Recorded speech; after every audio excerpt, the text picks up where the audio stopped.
5 రొట్టెలు, 2 చిన్న చేపలు ఎంతమందికి పంచారట? 5,000 మందికి పంచారు.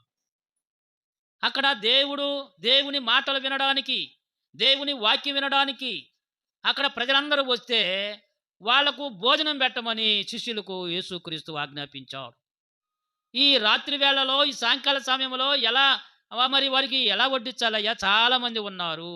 అంటే, మీ దగ్గర ఏమైనా ఆహారం ఉందా అని అడిగితే, ఒక చిన్న పిల్లవాడి దగ్గర ఏమున్నాయట? 5 రొట్టెలు, 2 చిన్న చేపలు మాత్రమే ఉన్నాయంటే, సరే తీసుకురండి. యేసయ్య వాటికి ప్రార్థన చేశాడు. 5 రొట్టెలు, 2 చిన్న చేపలని ప్రార్థన చేసి ఇస్తే ఎంతమందికి పంచారట? ఎంతమంది తిన్నారట? 5,000 మంది తినగా, ఇంకా ఎన్ని మిగిలినయట? 12 గంపల నిండా ఎత్తారు. దేవునికి స్తోత్రం. దేవునికి స్తోత్రాలు. ఎలా జరిగింది అంటే, ఆశ్చర్య కార్యములు చేసే దేవుడాయన.